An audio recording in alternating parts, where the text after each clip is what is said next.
Metal veneers too, holding together. No, this was sacral fracture. So it's be very mindful of what I do. But just north of that, we're still doing nerve ablations at this point. It's just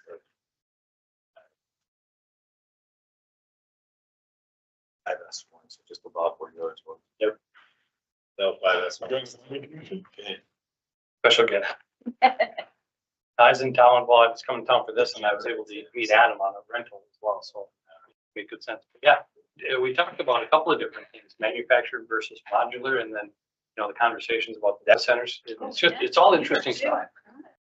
Just got your And it's really not unique to any city or region. It's really all over the place, these same conversations. Very quickly all of a sudden. It did go really quickly, just like the ADUs, accessory dwelling units, and R2 or R3 conversions, licensed facilities. Finding a new way. Yeah, they're affecting everybody very similarly. Yeah. Right. Any word back? I got the 2 iPhone numbers, they're here. Okay. I texted Chris, haven't heard back. And I'm not going to text Annette, just because I don't want to make her feel bad if she forgot. Okay, well, I'm comfortable then at 5:03. We'll call the planning commission meeting to order for Wednesday, May 27th, and we will start with pledge of allegiance. I pledge allegiance to the flag of the United States of America, to the republic for which it stands, one nation, under God, indivisible, with liberty and justice. Public forum. This is an opportunity for citizens to present items to the planning commission that are not on the agenda. Each presentation is limited to 3 minutes and a maximum of 15 minutes is set aside. Item needs follow-up from the city. Staff will arrange. Is there anyone here to present the public forum? Please step to the podium and state your name and address. Second call. Third call for public forum. Okay, we'll go ahead and close that. On to number 4, consideration and approval of agenda. I do have one addition. I realized after a few times that the nuisance ordinance being on the agenda, you can't click the hyperlinks inside of it. So I made their changes and put a new one in front of you, and I would ask that that be included in part of the agenda packet. I did print one that does have it over there. This says added to 8.1, or does it need its own? Nope, 8.1. Okay. Can be just updated to show the comment changes. Awesome. They're in green. Any other additions or deletions to the agenda? If not, I'd like for a motion to approve. Like, I'll make a motion to approve the agenda. Motion from Luke. Do I hear a second? Second from Brian. All those in favor, please. Oh, wait. For remote, do we have Yes. a roll call? Yes, roll call. Roll call vote. Mr. Mayor. Yes. Luke. Yes. Brian. Yes. Tommy. Yes. I will also vote yes. That is the agenda. Okay, on to number 5, the meeting minutes. Has everybody had a chance to peruse the minutes? Any changes? Just one thing, it's, might be considered complimentary, but my name is spelled wrong several times. Spelled Brain instead of Brian. Missed it too. I'm gonna own that. You approved my minutes. There are worse things said about these sometimes. So with the correction of name spelling, I apologize. Yes. You're probably auto-corrected it or something. All right. I did. write Any it. other changes, or I'd look for a motion to approve the minute? I'll make a motion to approve the minutes with the changing of the spelling of Brian's name. Motion by Kent. Do I hear a second? Second. Tommy, any further discussion? If not, start with the roll call vote. Tommy, Yes. Brian, Yes. Luke. Yes. I also, Kent. Yes. I also vote yes. That is the minutes. Okay, brings us to number 6, public hearings. 325 3rd Street Southeast, Property ID number 42.0215.000, rear yard setback variance. Tabitha, take us away. Federated Co-op has applied for a 10-foot rear yard setback variance to construct a 40 by 24-foot lean-to building at 325 3rd Street Southeast. The property is zone TI1, limited technology industrial, and is also within the shoreline district. The proposed building would be placed on the existing gravel and would not increase the impervious surface coverage, which currently exceeds the 25% limit, but is not increased by this project. The rear yard setback is 10 feet, but the applicant is requesting a 0 setback on the west property line. According to the review, meeting the standard setback would reduce maneuvering space to just 22 feet between the structure and the existing fenced fuel containment area. This would be inadequate for safe turning and operation of fuel tanker trucks, which are generally over 30 feet long. Locating the structure east would also interfere with the primary entrance and exit, potentially creating safety issues in winter. The review concludes that the proposed use is reasonable for the property's ongoing industrial operations. Site constraints create a unique situation not caused by the owner. The lean-to would not alter the essential character of the area as it's adjacent to rail and existing fuel infrastructure. The Minnesota DNR hydrologist has no concerns with the variance. And it's to you guys to make the decision. As this is a public hearing, if there are members from the public that would like to speak on the project, please step forward. That'd be me. Yeah, we've been trying to get this project pushed through for some time now. We're just trying to, our goal is to protect all of our assets, fuel trucks and drivers. So we've been across the state of Minnesota, Wisconsin, erecting buildings to protect those vehicles so that we can better service the community. So this is one of the last projects that we're trying to get accomplished so that our driver isn't out there in the snow and the blizzards trying to get his truck ready to go to service the community. We want to get it into the shed, keep it out of the way. Again, we use it from the lumberyard standpoint. We use it to refuel all of our big trucks. So we have to get through it with our big trucks as well. And that's why we need to set that.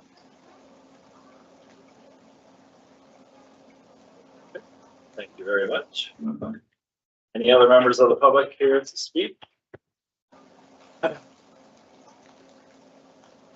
Third and final call. Okay, we'll go ahead and close the public hearing and move on to 7.1, the Manufactured Home Ordinance Council Directive. So council decided to, with your guys' recommendation to council ultimately decided to go forward and do a deep dive on this. And with this, I did invite Andy with Rum River, as he is a realm of knowledge that fully understands the differences and Connected, yeah. can connect some dots. Connect some dots, maybe. Sure. Mhm. Thank you for the invitation. I appreciate it. I don't think I've been up to a planning commission yet up here. I have. Thank you. This is good stuff. I appreciate the effort. Yeah, so, I mean, if you can, maybe why the city possibly doesn't allow manufactured homes throughout the city. Well, I don't know if I can speak to that, but I really appreciate the point that you brought up, Tommy, at the meeting the other day, is the difference, the big difference between the two.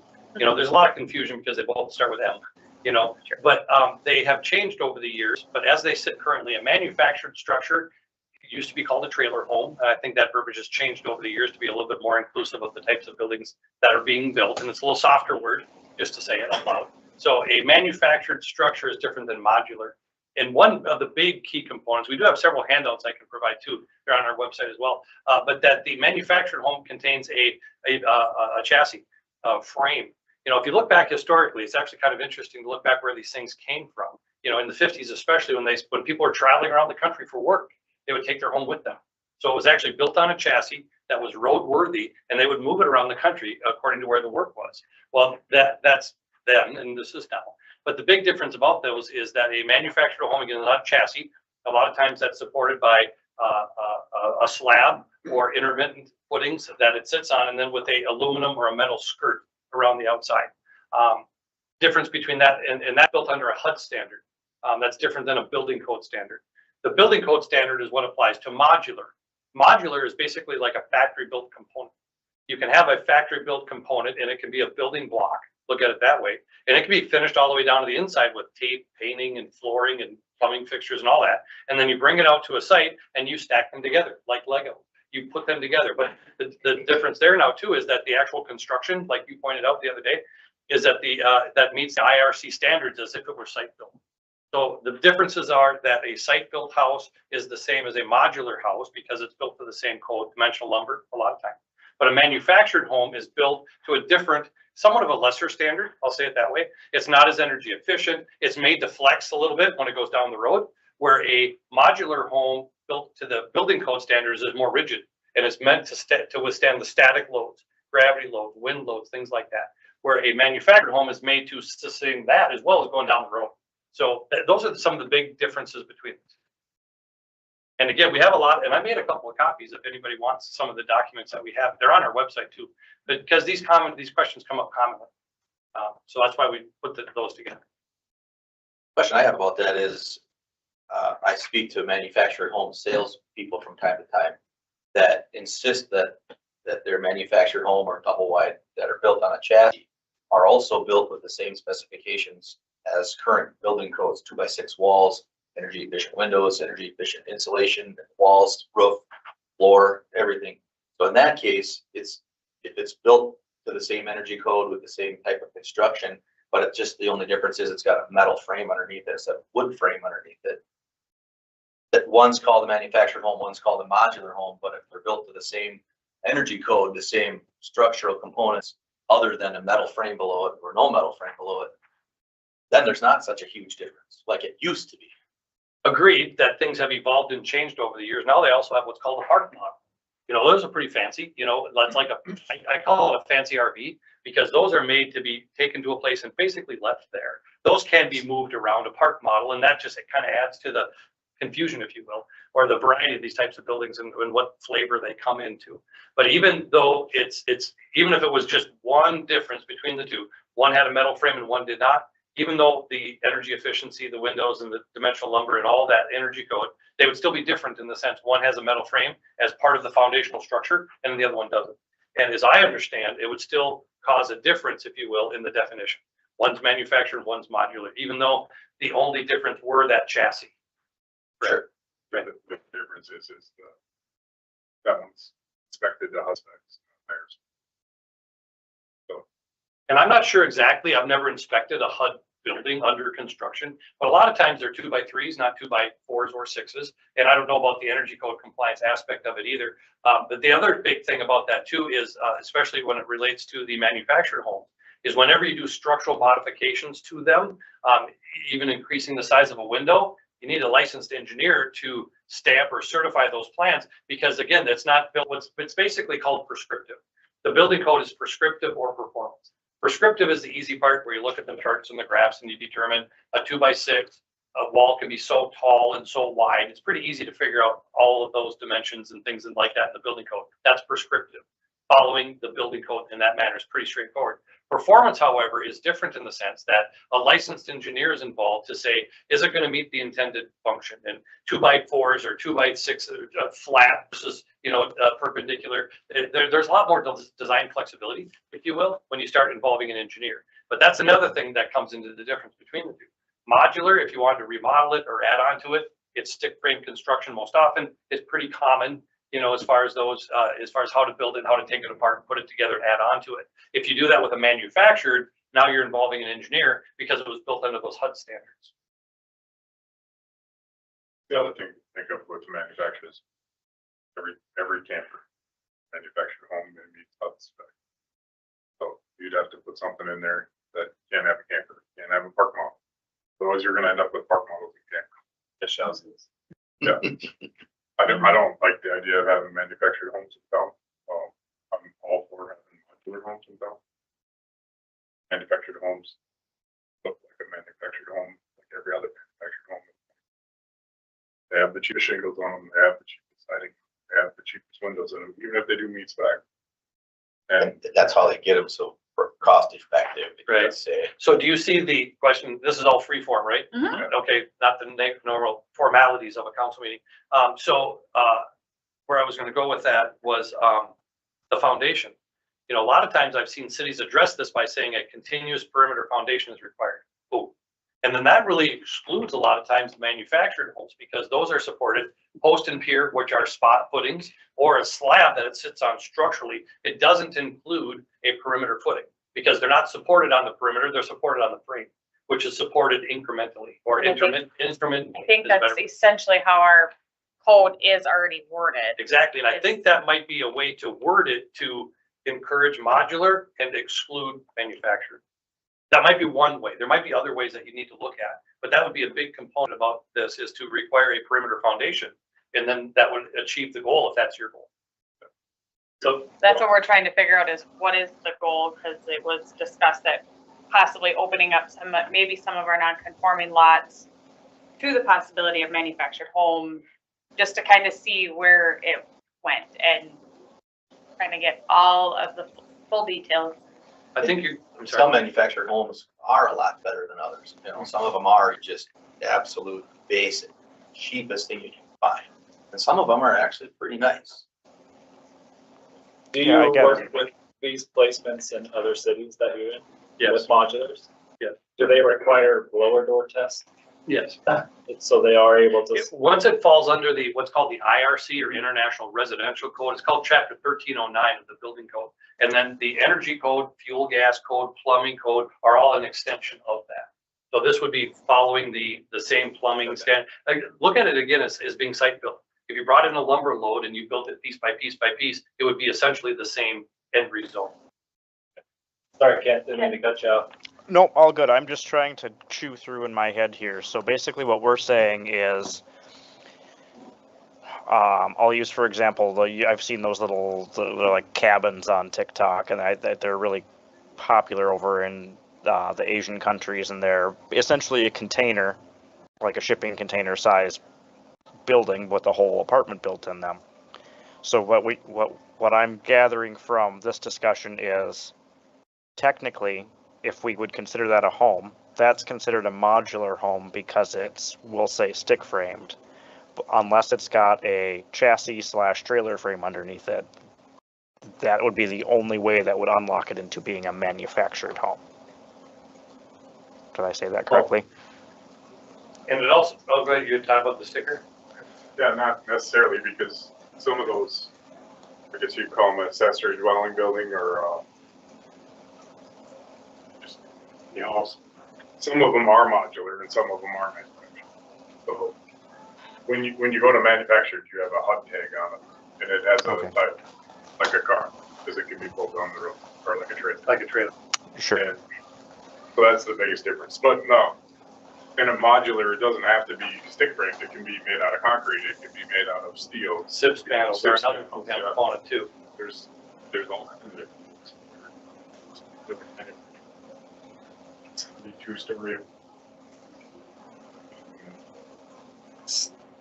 They do, it's like Right, Legos that's almost, amazing. you know. In Isani, there's, I think it's the Best Western Hotel. Yeah. Up of 65 there, that's modular. They brought that in pieces, they brought that in components, and they bolted it all together. In Otsego, there's an apartment building, I wanna say it's 4 stories. And it has zip sheathing on the exterior, that was all modular. You know, some of those interior units had plumbing fixtures and tile on the walls, which makes a lot of sense, you know, going down a different path just a little bit. Is factory built construction, it only makes sense. In Minnesota, we only have a definite window for construction because otherwise you're dealing with wind, rain, snow, and everything like that.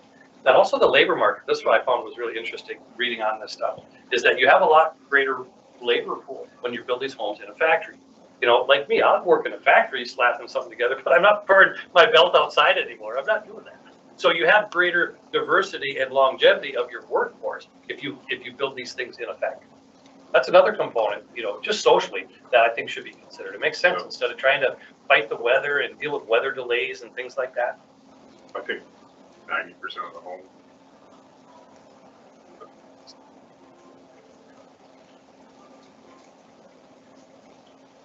And we did have a manufacturer of modular homes in Pine City once upon a time. Sweet home, Yeah, Sweet Homes. Of manufactured or modular? they did modular. Really? Yeah. What year was that? Oh, 70s and 80s. I A long time ago. Well, we put it on Cross Lake. It's still there. It's a nice place. Really? Legal. Spent the last 6 months meeting with modular home builder down in Oklahoma, every single month. And, I flew out to LA and walked through some of his houses, and they're as nice as any house you can find. As far as work and photos, heated trim, there's so much. So what, Yeah, that's amazing. is the Dairy Queen considered a modular home or a modular building? Panelized, Okay, panelized. but they just pre-built the walls. Yeah, Open stud walls? Yeah, so they're framed up and sheathed in a factory somewhere like a truss nothing web. inside. Correct, you just bring them out, you bring them in one piece, so the pieces are bigger. Yeah, the building pieces are bigger. Then you're not paying someone on site to sit. Every stuff. Correct. Waste factor goes down, your cuts, fasteners, all of that. That's why all get the studs instead of. Yeah, exactly. There is that. The glue cures because it's not frozen before it gets a chance. to exactly, cure. you're not putting the cold tube under your armpit to keep it warm.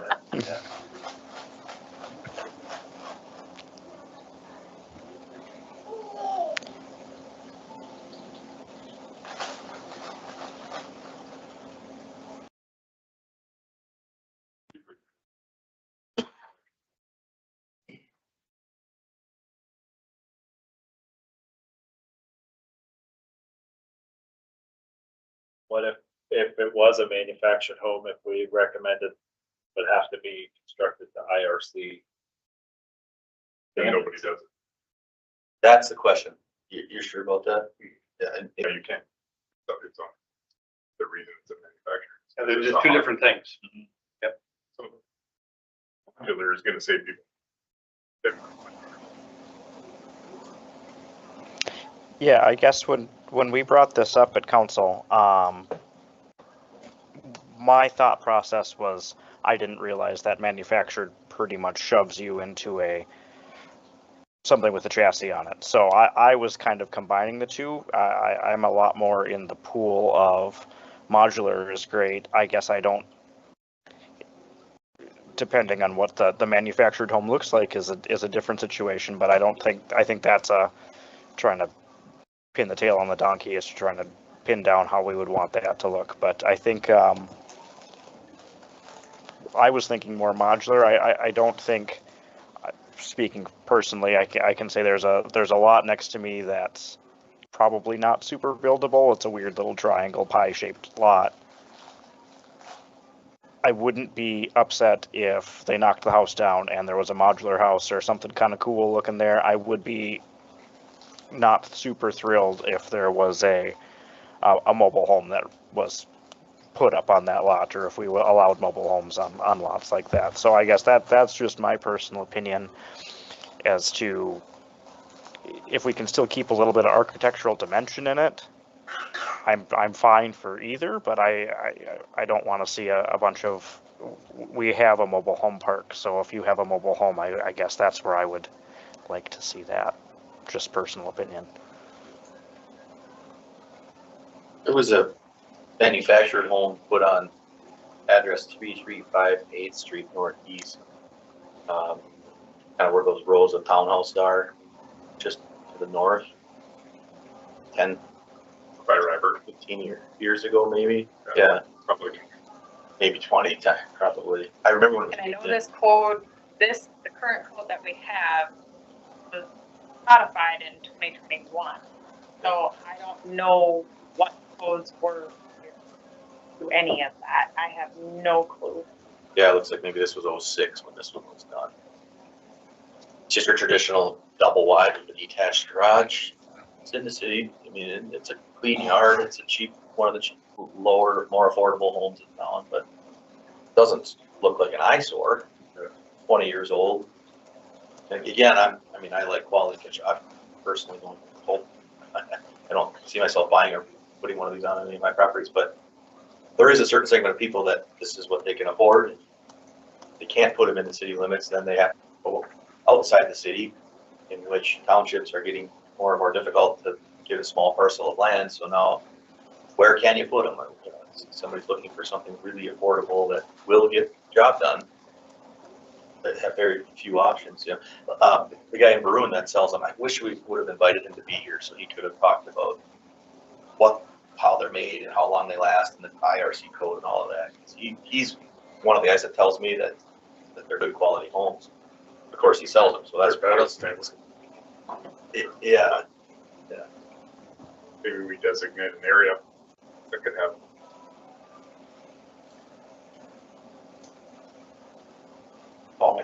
Totally. A lot. And then Yeah. There's a lot on each side of them. And all of a sudden they're double wides or a single wide and a double wide. That's a problem for that landowner in the middle. That's That's the other problem I saw with the tiny houses that throws a 700 square foot house next to a 5,000 square foot home on the lake or. 400 square foot or less.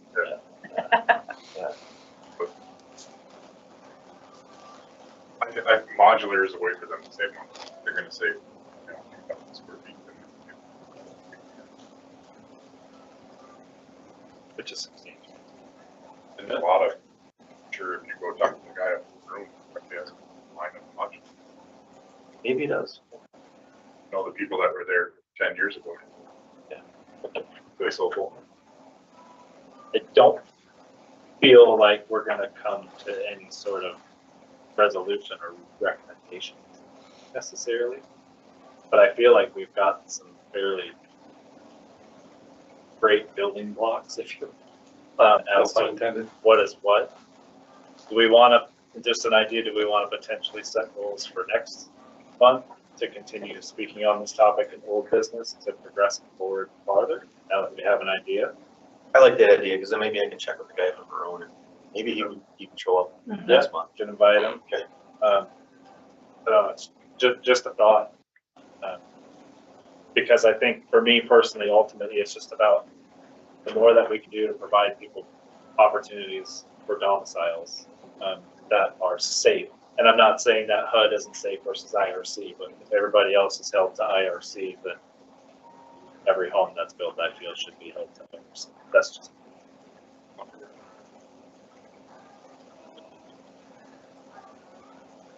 How much IRCs? International residential. That's modular homes are all built to that, but manufactured homes are not. But remember, the IRC or the residential code is amended, and Minnesota heavily amends it. I don't know how much of the chapter 6, the actual structural components are amended, but the IRC is what's called the parent code or the model code, and then Minnesota adopts that by reference, and then they change it, they amend it, they add things and things like that. So then it becomes the Minnesota residential code, which is chapter 1309. The IRC is used generically because that's where it comes from. That's the parent code, is the international residential code. There are states around the country that don't amend it at all. Then there are some that heavily amended. Minnesota's got their fingers into it pretty good. They change it typically every 6 years. And we're due, aren't we? I think early next spring, if not this fall, we'll see a new code version come out. Sure. Yeah. That's changing significantly, isn't it? We're going from 2 climate zones to like 4. It's fitting to get in all the states. They have to go to each state. Minnesota and Wisconsin and North Dakota all the same. As far as their modular. So if you have a modular house approved in Dakota, you can build it in Minnesota, Wisconsin, New Jersey. So they're the only 4 states that have one.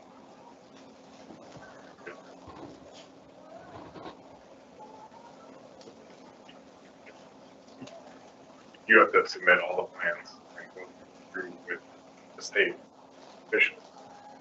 Get everything approved, every aspect of your interior, your sandwiching, your walls, however you're building the product, every single thing has to be where you can get it so you can build it. Andy, I would take any and all handouts that you brought with you. I think about 6 or 7. I can give you one, you can transfer, but yeah, if you'd like, I'll check them up. That would be awesome. So we'll bring it back to old business next month. And look to refine our discussion on information that we've gathered tonight and anything that we might get between now and then. Any additional comments, concerns?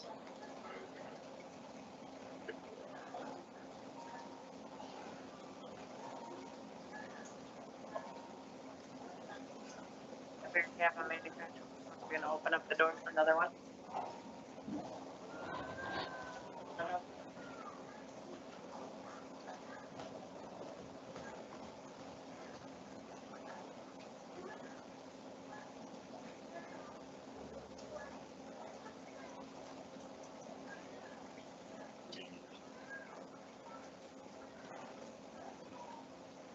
Well, in the manufactured home park that we have now is a rental space.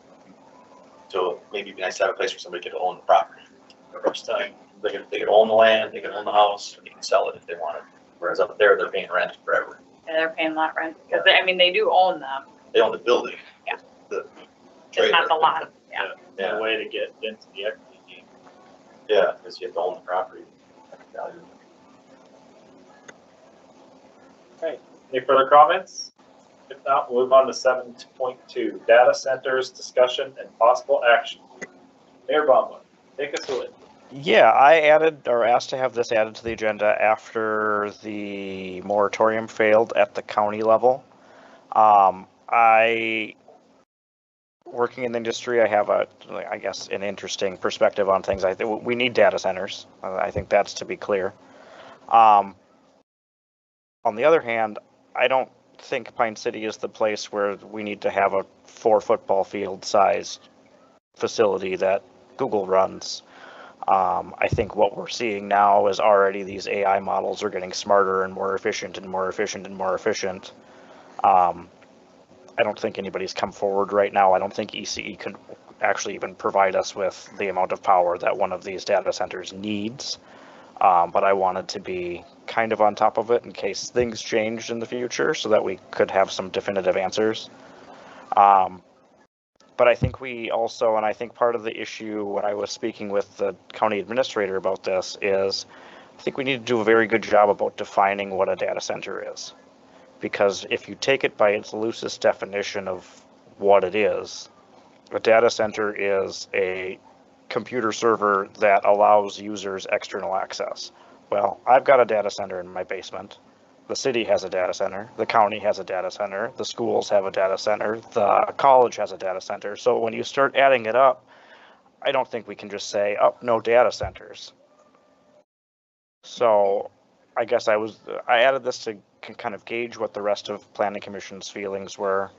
I think anything that we do in the future, we need to make sure is going to be a net neutral for the city.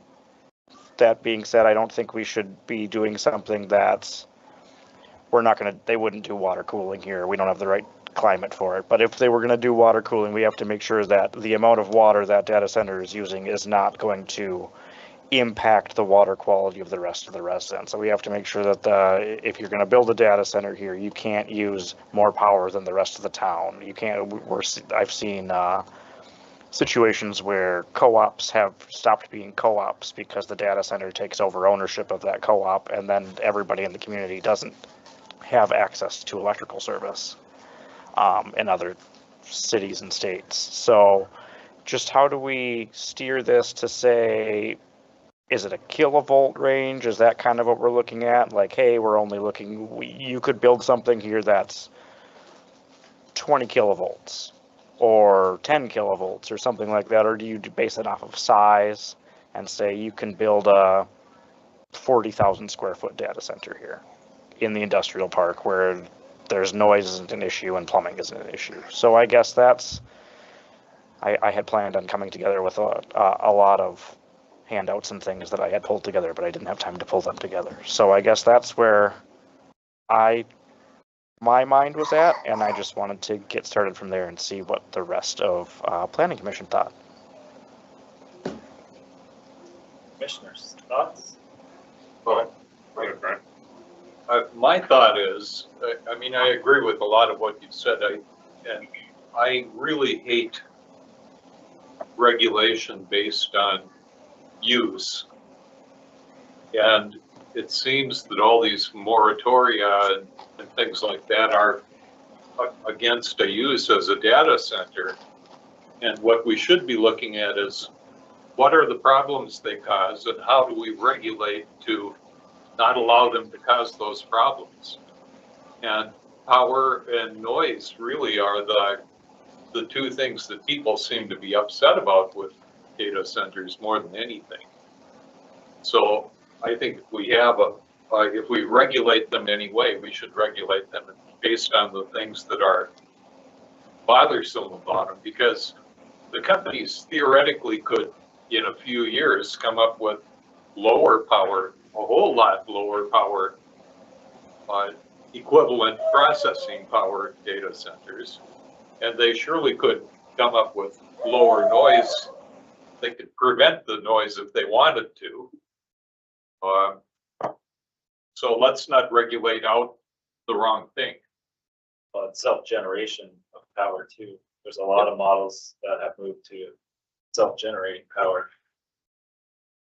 I met with Justin Johns yesterday, and Justin said that we should not pass anything that is going to hold up the possibility of having one come here. He said that they can figure out the power side, no matter how big it is. That we've been doing it for 90 years to figure this out. The other thing that he said is maybe if you were going to regulate, you would regulate like what Brian just said against sound and things like that. Now I've been putting together some of these new data centers that are coming out. They're pretty cool. There's the new Rubicon chip that NVIDIA's got coming out in January. Instead of having to be at 32 degrees for cooling, it has to be at 70 degrees. It'll be a lot less power. Holds 10 times the information. So a 100,000 square foot data center would now be 10,000. The ones that we were looking at are pretty small. They're about 800 square feet. And they would be something that you'd build at, say, Pine Tech or Wellia. You put it on the roof. They come with their own power generation. They do a jet turbine in there, which is pretty cool. Runs on fuel. It runs off propane. Or they put propane tank in. They do 3 small buildings, one with batteries, one with cooling towers, data, and one with the motor. I think over the next 10 years, we're going to see more changes in that, like we did from the green screen max. Yeah. And then 10 years. So I just think it's hard to regulate something that's going to change every 6 months. It's going to be a new model. They're Yeah, already working themselves into obsolescence, and I know this is a big if, but as soon as the jump to quantum computing happens, AI data center, obsolete. We're not far from. I know it sounds really wild, but they're not far. Again, it's figure out the cooling. Part of the race to the moon is because you can quantum computing centers on the surface of the moon. I guess that's part of my my thoughts or questioning too with the whole situation is these are some of these bigger ones that are going up around the state and around the country are they're huge facilities. I would really hate for Google to come in or Meta to come in and put up one of those huge facilities in Pine City only for that facility to be irrelevant in 5 years. And then all of a sudden we have a 300,000 square foot clear span building with enough cooling to cool the core of the earth to freezing, but nothing to go in there. Into a modular home manufacturer. One of the questions that I have around this too is in reading different things, and I follow 13 different communities around the United States that have either put these in. My daughter is involved in the segment of some of the data center construction. And what kinds of things can we do to protect staff? Because that is one of the biggest things that is a common denominator, is that when these companies start coming into cities, that NDAs that get thrown around before you can even start having conversation, who is allowed, who begins those conversations, who authorizes the signatures of those, who protects staff from that. And that's one thing I think kind of gets missed. I want to make sure that we discuss that as well as the phone. That's important. So what do we want to do? Do we want to ask council if we can work on some guardrails with this? And what I mean by guardrails is what Brian and Tommy kind of alluded to as to Could we, definition. say that it's, UD or something like that? But, and then put in there that we'd have to talk with the local power supplier and city public works. Just on a conditional use anywhere throughout the city is what I would do, and then they'd have to be looked at individually no matter what. Let's see if that's something that council wants us to spend our time and energy on. I find myself personally, I loathe data centers. I know people that live in communities. I know the hum is unmistakable, and it's all day and it's all night and it's a low audible. Bit of it. That's my personal, but I also understand it's a necessity and don't want to discourage anything in any way, but it has to be responsible. Like we said, define, make some definitions. What is a data center? What size? What power? What water?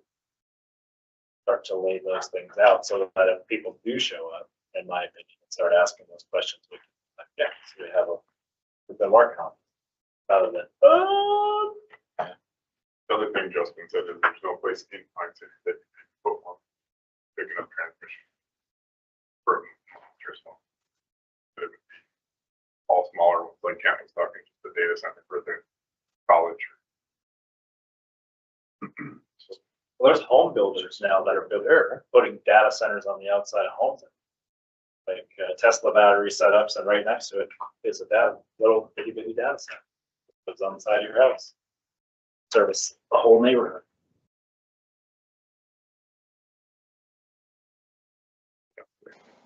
Use permit and has to go be presented to East Central Energy and the city public works. Case by case Case basis. by case, yeah. I agree. Is that- In some ways, it might be, we may see some benefit to the community. Maybe we'll sell a lot of propane, make buy it through co-op. You hate to have a $1 billion project come to Pine City.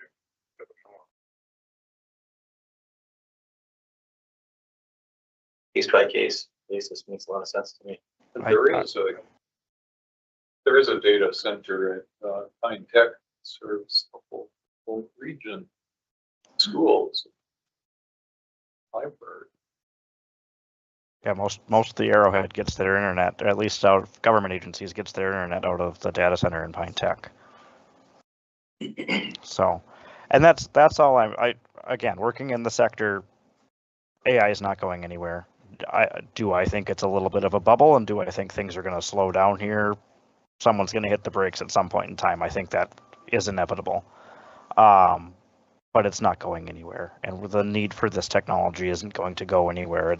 They're either forcing it down our throats, or we're finding the cool things to do with it and actually using it ourselves. So the AI isn't going anywhere. We can hope that things are going to get more efficient, and it's technology. Everything always gets more efficient, cooler operations, faster, all of that kind of good stuff.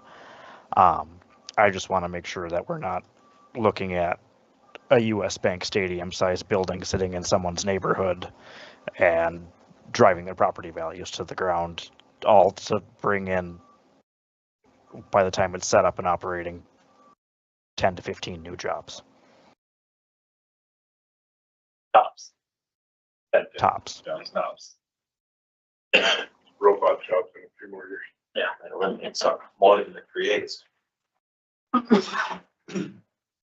Okay. How do we want to move forward? Any further discussion on this? Do we want to bring it back to old business? Do we want to ask council? They want us to keep it as a discussion point.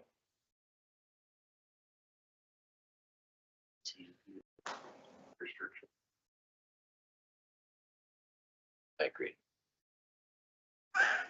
Maybe, yeah, make a motion to the council with the CUP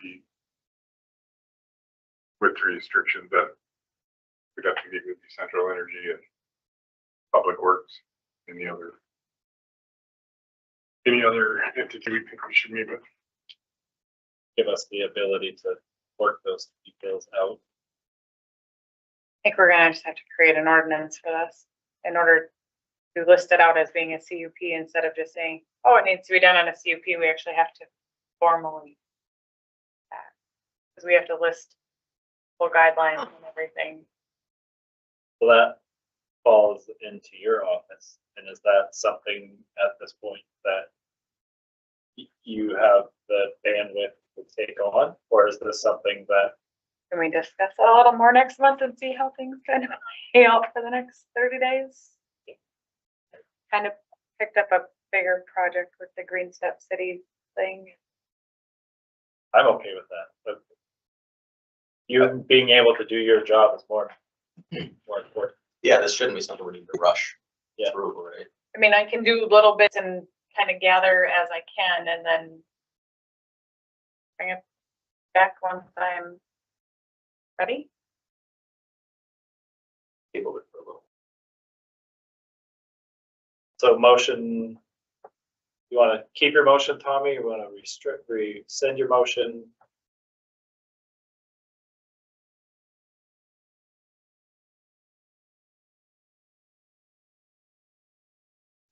Table it.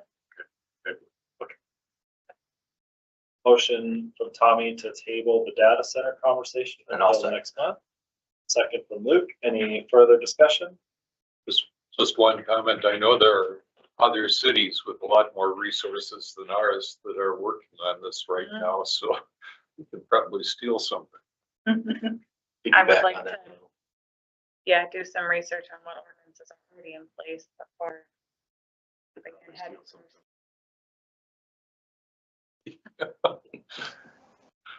But again, on the priority list, Get to it.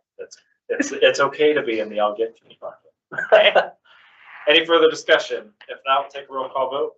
Tommy? Yes. Annette? Yeah.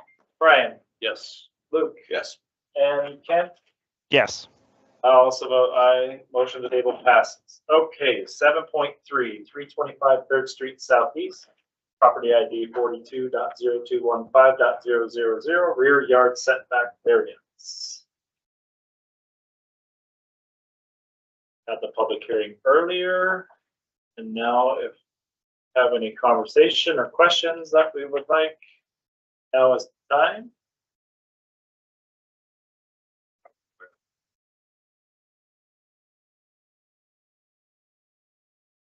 Yeah, I mean, a setback from the property line, the railroad's already set way back from the property line, and they've got a big buffer that everybody that has property that goes up to the railroad uses the railroad property.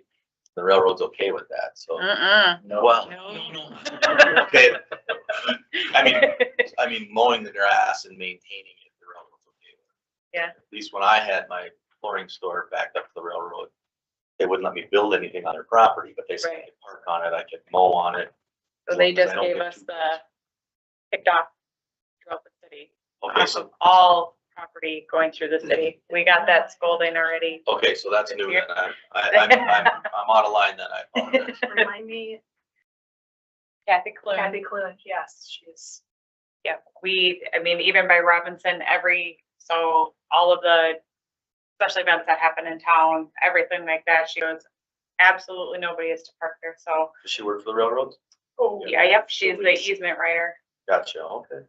Like, Stand correct. was not last year, but the year before, the Parks and Public Spaces director reached out because he was wanting to land a helicopter there for National Night Out. They told him like it was $2,500 or $3,500 for the permit helicopter there for National. $2,500. Completely different than what I was thinking. Yeah, so we had to make sure we let the parade know absolutely no parking there. We had to let, like Pride know no parking there. We had to let Freedom Fest or, yeah. So looking at the certificate of survey here, in the legal description, I don't see anything about a covenant or, an agreement that agrees that this can be built on, because part of this lot's already built on railroad property, right? Like the fence line on the bottom is 9.3 feet over, and at the top it's 14.8 feet over onto the railroad property. Is that recorded anywhere that's been agreed to, or that's, No, there's no agreement for that. okay? And then as far as the proposed lean-to building, is the 0-foot property line, is that where the end of the roof line is gonna be, or is that where the end of the building is gonna be and the roof line is gonna hang over the front? They can't go over the property line. They're actually gonna stay inside. Okay. There's no eve over. Okay. That's my only concern, is that there's no legal agreement between the neighboring property owner and this property owner. And has there been a letter or anything obtained from the railroad that they're okay with this being built that close to the property line? They just said absolutely nothing on their property. All they told.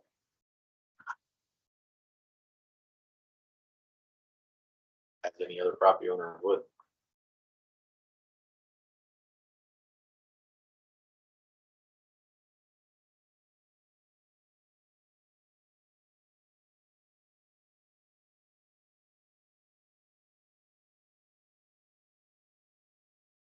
Any other questions, comments, concerns?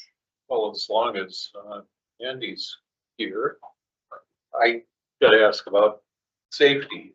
Does it need to be sprinkled or anything like that, or? Really good point and good question. And we've talked through fuel this. trucks? So there are requirements for setbacks to property lines for buildings. If you're within a setback to that property line, if you're within, that affects the type of firewalls and things like that. However, in situations like this, and there's one over in Bram too, where on the other side of the property line, nothing, and never will be anything. You know, if there's another building there to the point where any activity or fire event or anything can affect this building, then that's a consideration.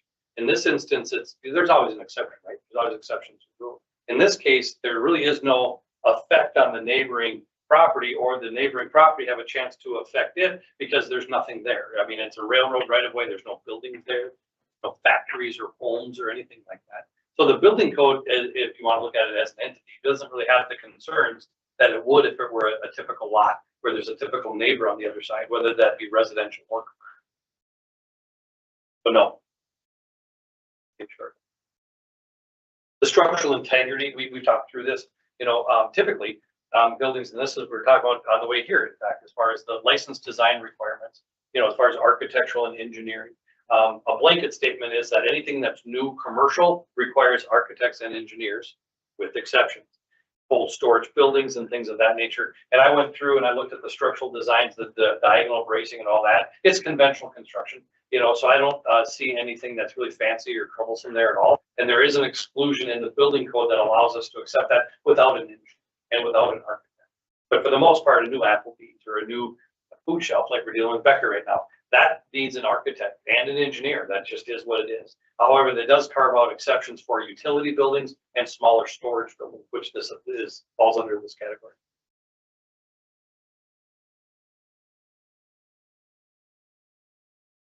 Commissioners, any other comments? If not, I would look for a motion to advance this resolution to council for approval. Resolution 2026 I want to sign it until it goes to council. Motion by Tommy. Do I hear a second? I'll second. Second by Luke. Is there any further discussion on 7.3? If not, we'll take a roll call vote. Kent? Yes. Luke? Yes. Brian? Yes. Annette? Yeah. Tommy? Yes. I will also vote yes. Motion carries. Happy constructing. Thank you. It'll be at council next Wednesday at 5:30 here. Just got, I'm filling it for Mike. Mhm. Okay, old business, 8.1, 8.20, nuisances code discussion.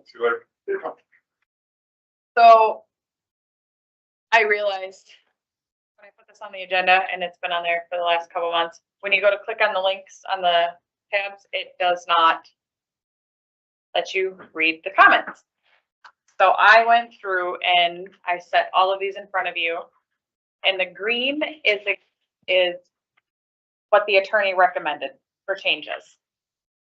I don't know if maybe you guys want to actually take an actual look at this now that you have comments and compare it to what was originally. I just thought it was my computer. I tried my computer. No, it's, I apologize. It's my error.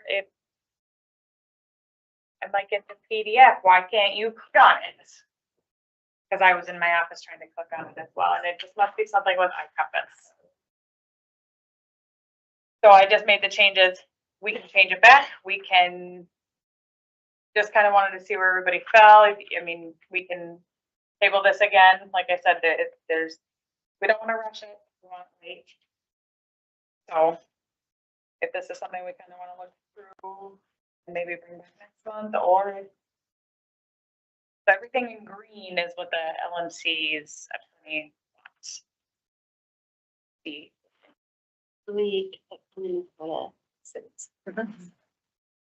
So Tabitha, what I'm seeing is I'm looking at the one in the agenda, and I see a bunch of little purple call outs, and there's a comment on that. Is that the same document we're talking about? Yes, but I don't have a way to get it to from this computer, and I didn't realize. Oh, that's fine. I will definitely email it over to you right away in the morning. So I can see all of the call outs if others can't. You can? Yeah, so like I'm just scrolling through here and I can see like under nuisances, it says vague would be better to have more objective criteria. For example, a nuisance means any act, omission, yada, yada, yada. Okay, well, somebody can see it then, because I can't even get it to load. It works in So Firefox. I essentially just went through and made all of those changes that were requested in there. And like I said, it can be changed, it can be, go back to what we had, whatever you guys choose to. And there was a couple things that were actually updated for the fire chief, so.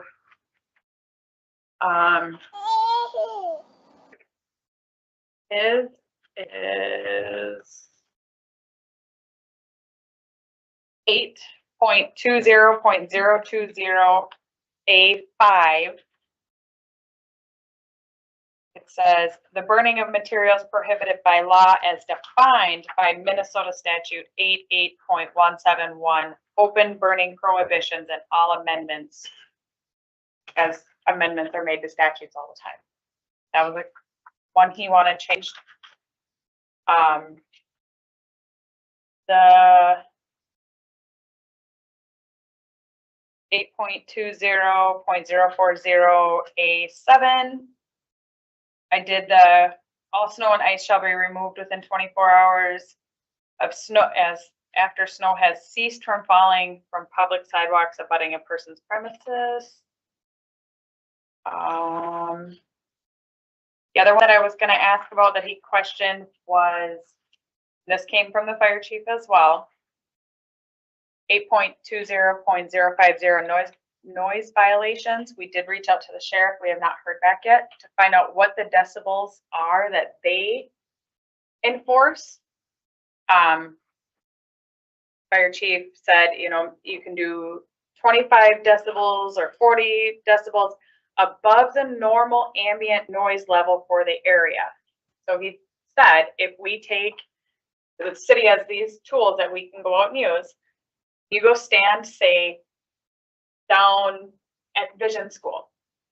It's actually significantly louder there than even our industrial park. Our industrial park is actually the quietest place in town. Is it traffic? I don't know. I'm in trouble then, because when I kick the sand sunis on in the garage, they're at least 60 decibels by themselves. Right, so we just kind of need to see how much higher we want to set this. So we just kind of want to set how it says 25 to 40 decibels, how high do you want to set it above the ambient area? because we need to word it as the area, because each area of town is different levels of basis. Which was good to know. And he said, even if you go over by Thomas Park, it's significantly loud over there. I'm like, oh, You wouldn't notice. yeah. Sure. Right across the water. Definitely was something very interesting.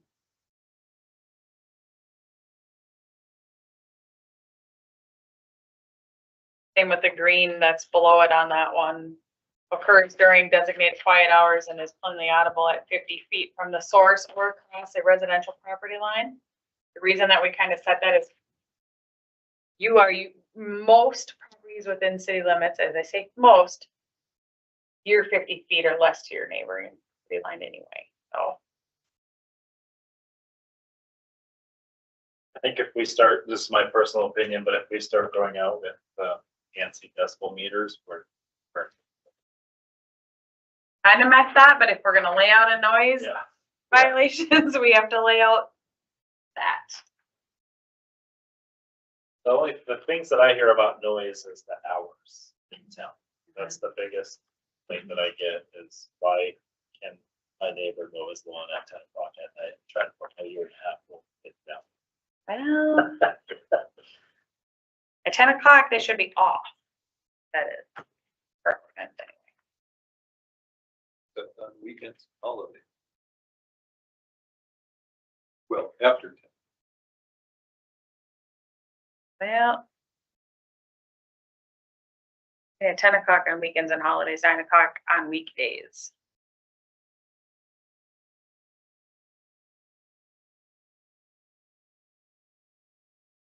What do we think? Do we want to table it for another month so we have a chance to read through? What's the thought here? Have we sufficiently reviewed? Time to advance. Talk to you. Yeah. This is taken from like other communities. It's essentially our original ordinance, but we made it clearly defined and followed state law and tweaked some of the areas that we needed tweaking. Adam had just had a conversation with our city attorney, remember it's today or yesterday, and he goes, guys' nuisance policy or nuisance ordinances very hard to work with. I was So gonna we're say, trying to make it for enforcement purposes, Yeah. because there's gray in areas that there shouldn't be, and then it's black and white where there should be gray, so we're just trying to make this more, I mean, it seems really vague. it is big. Vague, Oh, vague. Like, for instance, nuisance is continuous or reoccurring. Well, they did it twice, so now do I? You're You know what I welcome mean? Like, and it says significant impact on the public. Well, what does that mean? I just think it's so vague. I don't know. I'm learning, so these are really like questions. where are you? I'm sorry, I just pulled one page that was on it under, yeah. Under C, it says, yeah, is continuous or reoccurring. It just seems like when I think of a nuisance, for me, a nuisance is the really loud motorcycle that drives by all the time, or, you know, but that's not gonna be a nuisance to somebody else, and that's Right. reoccurring. And then you talk about decibels, and I'm like, well. And you are welcome to call them in. No, well, no, but I'm just, so these are just examples versus like 2 doors down, I got the neighbor who blasts his radio while he's out working on his vehicles or whatever, like, is that impacted, you know what I mean? Like all these things. If it The bothers, fireworks that happen on the weekend that we all hear, like, is that a nuisance? it can be. So I'm just saying, like, you know, But so we don't define a nuisance as something that is individual. A Okay. nuisance can be a motorcycle. It can be fireworks that go off in town. It could be the grass is 2 feet tall. Right. It's just we have to have different standards in what we're doing. Yeah. I wonder whose responsibility is it to determine what's a nuisance, I guess is the question. Pretty much the property owner. Yep.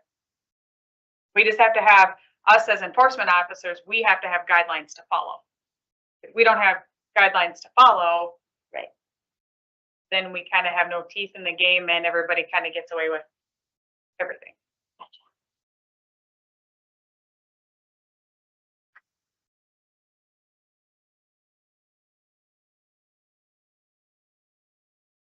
Well, I'd like a chance to read through this before we do anything. I've seen a few things that I think, oh, good, that's a positive improvement, but I haven't read through the whole thing yet.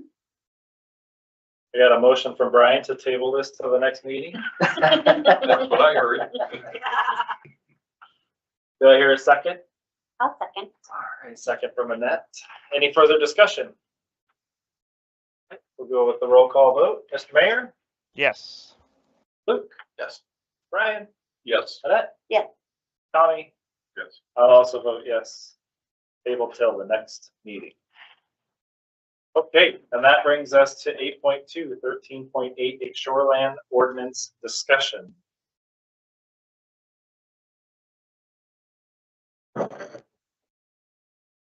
So I provided, was talking with SDH and the DNR and kind of going through different parts of, something that a lot of cities are actually kind of doing now, instead of having residential property owners go and try to get a variance, because you have to meet the 5 restrictions of the variances.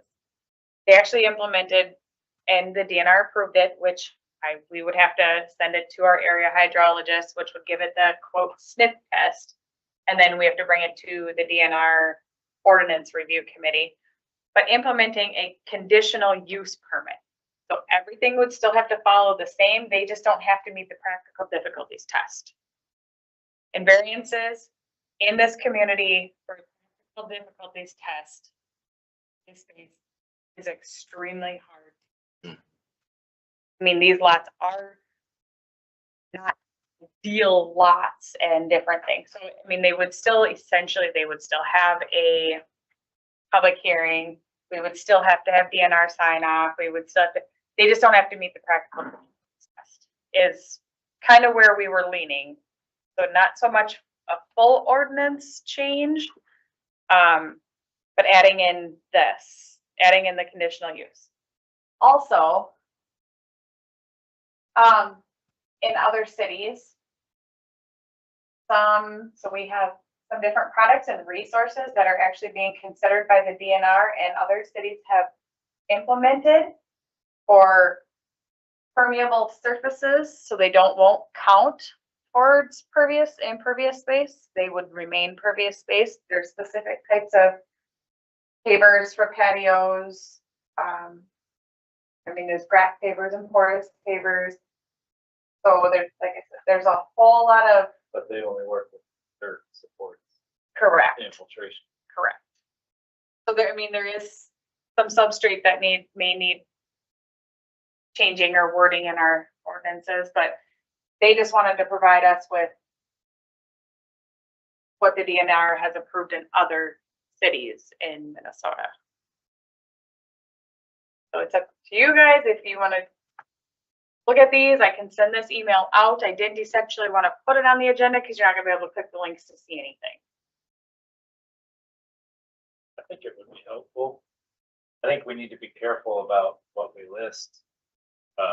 Because I think if people see it, they'll just automatically assume, oh, approved by the DNR, I'm just going to do.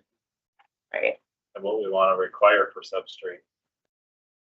Well, there's very, very specific what we need to require, but it's not, essentially it would still have to come forward as a conditional use permit, regardless of what the situation is. You have all clay and you go down 3 feet and bring up drain field, you're still going to have a 3-foot swimming pool. Once it's full. Right.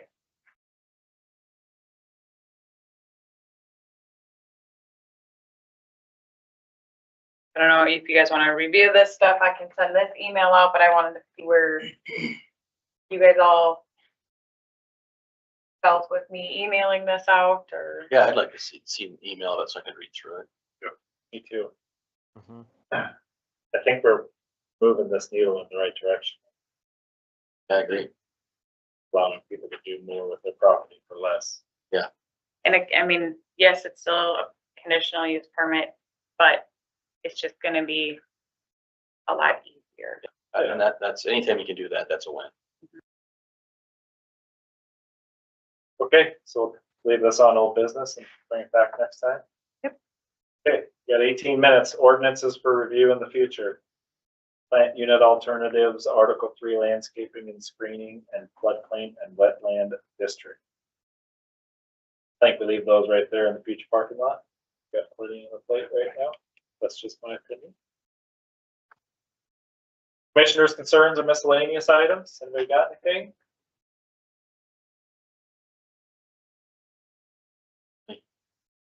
Andy, thank you again for being here. It's always a pleasure.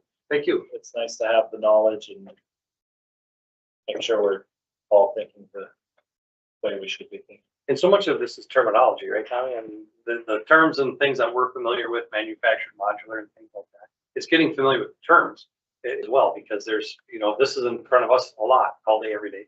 And some people aren't familiar with that terminology. So I appreciate the invitation. Thanks, Adam. I love being able to meet with Adam too at that apartment. Yep. I'll talk to you about that tomorrow. Oh, lovely. Not really. Oh, No, it was a No. different one. It's above, it's a second story. And this happens a lot in Graham too. You know, you have a restaurant with an R2 above, you have a restaurant with people living up above it, and things like that tend to happen over the years. So I don't know how long that use has been in place, but it needs some attention, serious attention. Water heater in the bathroom, a stairway to nowhere. All right, I would entertain a motion to adjourn. I'll do that. Motion from Luke, second from Tom. Mayor's, Either. roll call. Mr. Mayor, Yes. Luke, Yes. Brian, Yes. Annette, Yes. Tommy, Yes. Dan also votes aye.